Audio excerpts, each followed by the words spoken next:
What's up, guys? We're at it again with another video here. This is going to be a good one. I'm about to cook. To just kind of get serious here for a second, like, this is the cheat sheet. This is the game plan. This is what is going to get you moving in the direction that you want to go. And it's really, really simple. I'm going to keep it really general for you guys. You can tune it to how it best suits you. But if you follow this, you're going to make movement in your life, positive movement, and it's going to direct you in a path that's going to provide you with just in general a more fulfilling life. Now, to get started on this is coming from me, a person who, as I've kind of confessed before, I've sort of struggled with self-identity. I've struggled with confidence. I do appear to a lot of people to be like an extroverted person, but I'm incredibly critical of myself. And there's a million things I could sort of blame that on, but I'm just admitting right now I'm critical of myself, and I really need to work past that. And I have a couple avenues that I'm using as treatments to get past that. Filming these videos being one of them, right? But I just need to let you know, like, if you follow this, it's a 5-step game plan. It will transform your life for the better, but it will change you as a person and give you renewed, refreshed perspective on yourself. So, that being said, this is my game plan to become an icon. As I mentioned, it is a 5-step plan. And the crux of this whole thing is understanding that we are humans, we are animals.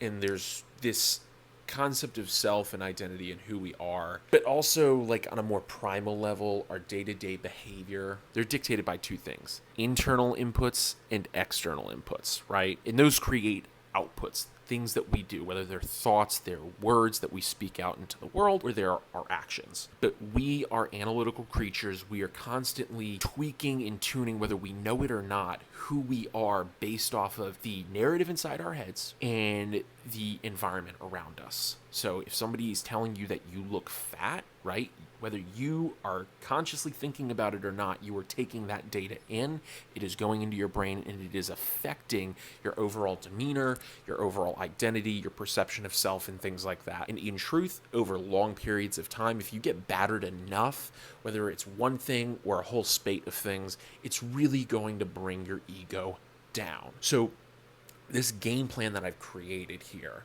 that I'm using on myself as a bit of an experiment, is to manipulate the internal inputs, manipulate the external outputs to essentially maximize my identity for my benefit, and then use that empowerment that I've created to generate progress in my external world, while also taking care of my inner citadel that I've built in my mind, right? So let's just kind of talk a little bit about these internal and external inputs. And I call the sum of all of this your self-concept. So the internal factors and the external factors really build your identity, or what I call like your self-concept, right? So the first building block that we need to focus on, it's like your internal inputs, right? Your internal narrative that you're telling yourself. And there are really 3 or 4 factors that kind of go into this, and they build, like, what I have is like a little, like, I don't know if you can see it, like a little trifecta there. Let's see. You can't see it, but it's okay. And this sort of like triad of things is your mental health, your dreams and your passions, the things that really motivate you or inspire you. And then again, that dialogue and that narrative that you tell yourself. Throwing any 2 of these things off kilter, really any one of these things, will affect the other 2. And that's why I kind of have them as a bit of a triangle or a triad, is because to really build a strong internal sense of self-concept, you really have to have a solid idea of these things. Mental health is a difficult one. For me, I choose to go to therapy and try to take the lessons that I learn in therapy to sort of improve my mental health and just improve just general practices that could improve my mentality overall, my communication skills, boundary setting, things like that, to kind of just overcome the things that I'm struggling with mentally, right? But part of the thing that creates the turbulence in my mental health is not necessarily having a solid concept of what I'm passionate about or what my dreams are. And part of what really causes me to struggle with my dreams and my passions are the internal dialogue I tell myself, right? I'm not good enough for that. Back when I lived in Washington, D.C. for a year, I really wanted to work on Capitol Hill. And it didn't happen. And part of the reason why it didn't happen was because I told myself, my internal dialogue, I was not good enough. And because I closed that door on myself, I did not seek to pursue something that I was passionate about. And because I wasn't doing those two things, my mental health tanked, and I was depressed, and I was stuck working in a Target for a year. And I'm going to lay down a little bit of law here. None of these are ever going to be perfect. It's just the fact. But if you have a sound basis, a sound foundation for these things, it's going to be far better than if you are turbulent and you're unsure of these three things. So they don't have to be perfect. Perfection is an illusion. But if you have a strong basis or a strong foundation for your mental health, for your dreams, your aspirations, and for your internal dialogue, you're going to be doing much better. And maybe I'll talk about these. Maybe I should break these down into individual videos. Leave a comment below if you want that, and I'll just create a whole playlist for these things and talk about them for like an hour at a time. Moving on from this, your internal self-concept is what motivates that external self-concept. So again, because my internal narrative and my mental health and my passions were all in shambles when I was trying to make it in DC in the Beltway, right? My external self-concept, how I presented to the world, was just kind of this kid who was angry that he wasn't getting anything. He was sort of being a bit of a doomer about things. Like, I didn't think that I could achieve anything that, like, internally I wanted, because I was scared of what other people were going to say. And again, that's the external thing, right? But when you build a really solid foundation for your identity and who you know yourself to be, the external stuff will follow. And the things that I have here, I kind of have just three general ones, but it's your actions and your routines. It's how you look and present yourself, and then it's how you communicate. And when I say external, this is how you present yourself to others, right? Because achieving the things that you want in this world are twofold. There has to be willpower from within, but you also have to communicate and you have to cooperate with other people, because there's never been anything in this world that has been achieved just by the brute force of one individual. It's just not feasible. Not possible, I won't say that, but not feasible. There have to be thousands of people working in concert, whether they are satellites of you or completely remote from you in any relation to you, to get you to the end goal of what you want. And those are predicated on three things. The first, how you present yourself. And how you present yourself comes across as how you look physically, right? But also how you communicate what you want or what you need or how you're feeling. Those are further backed up by your actions or your routines, right? So think of this as almost like another sort of triad of factors, right, that we're building next to our internal self-concept block, right? Your actions and routines are being observed by other people. Whether you think about it or not, communication works on a couple of different levels. There is verbal communication and nonverbal communication. And as I mentioned before, humans are observant creatures. We are always watching. Whether you know it or not, we are always watching. So your actions and routines are being observed by other people, de facto communications, right, to other people. And so if you are presenting yourself in an unruly way, let's say, and your routines suggest erraticism, your erratic behavior, you're not consistent, that in itself is a communication to other people. And they are going to have a negative perception of you. They're less likely to cooperate. So we have the internal and the external factors working with concept of one another to sort of create this overarching self-concept of who we are. And this is really the first step in getting to where we want to be. Because if we can manipulate our internal dialogue and we can manipulate how we are perceived, we can kind of gain favor with people out in the real world. If people think that you're confident and you're sure of yourself, they're probably more likely to go with you than somebody who can't even decide whether, something of no consequence is something that they really want.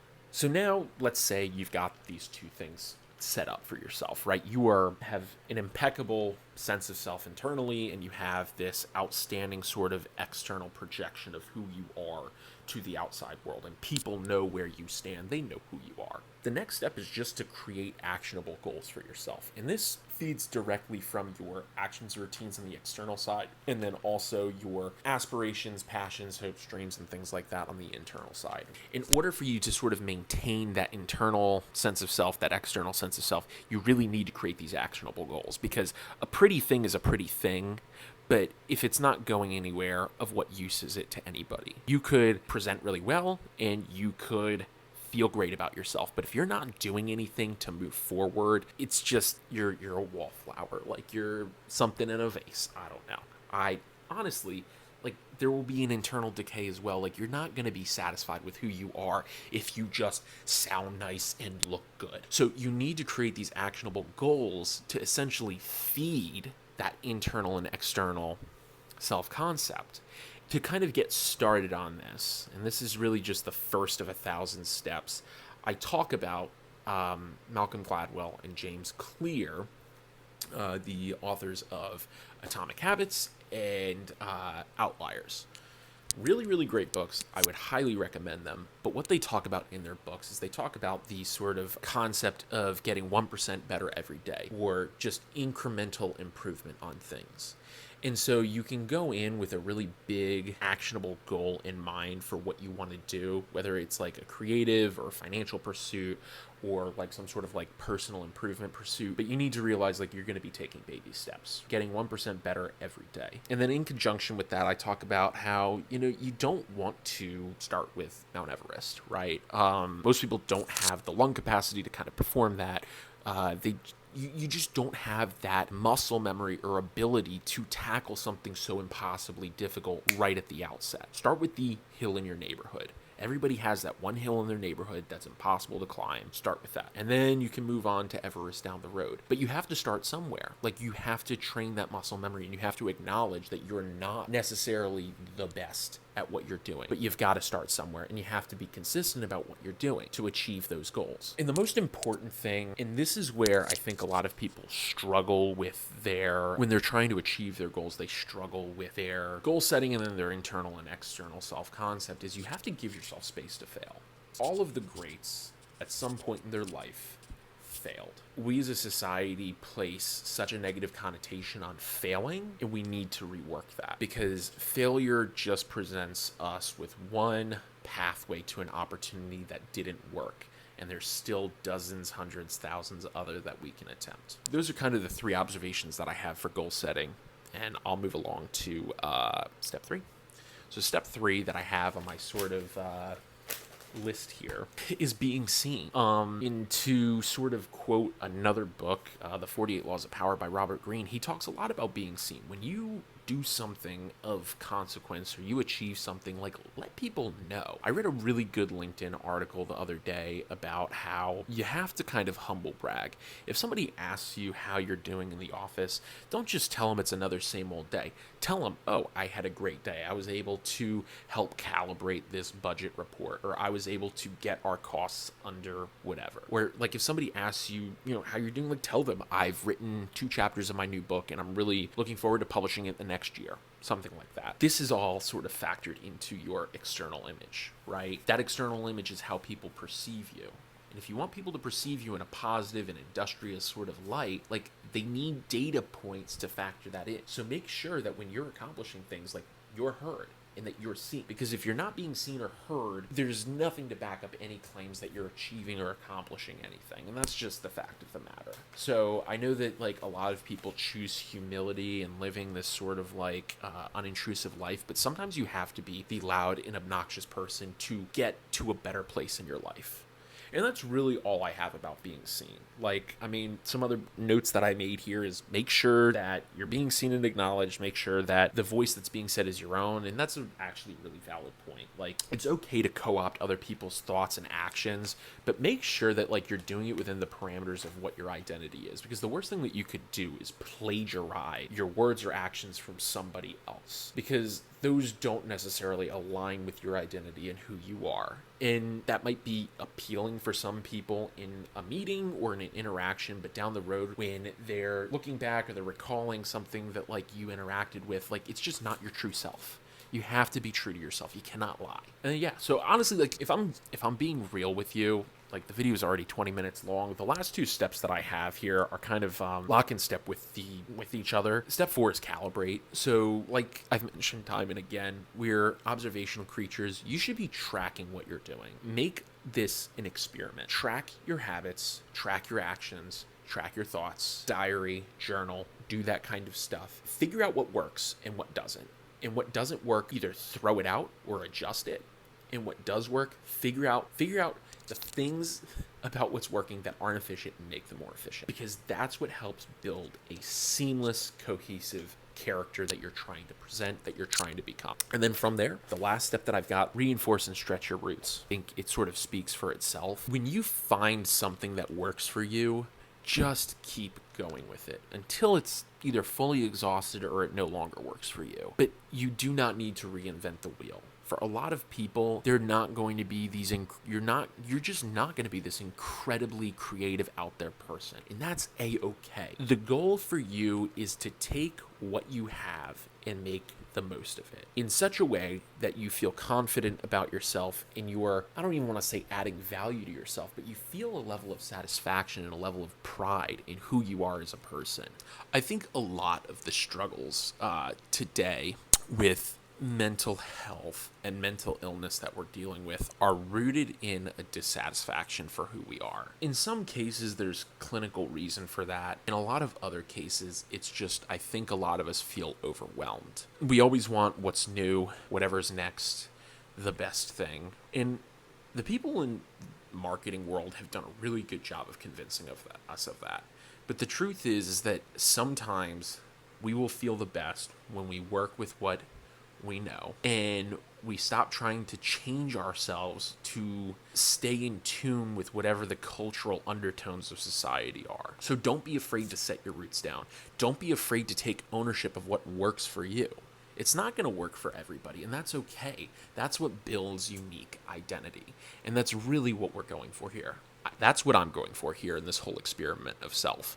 I don't really care to be like everybody else. I'm aiming to be the person that I want to be and explore the things that I'm passionate about and work on the things that I want to work on. And I acknowledge it's not going to be easy. It's honestly going to be really freaking hard. At least in 2 to 3 years' time, I'm going to be far more satisfied with the person that I've chose to aspire to be than if I was constantly chasing like a dog back and forth with whatever was the popular trend at the time. That's honestly the rundown for what I've got as sort of my 5-step plan to become an icon.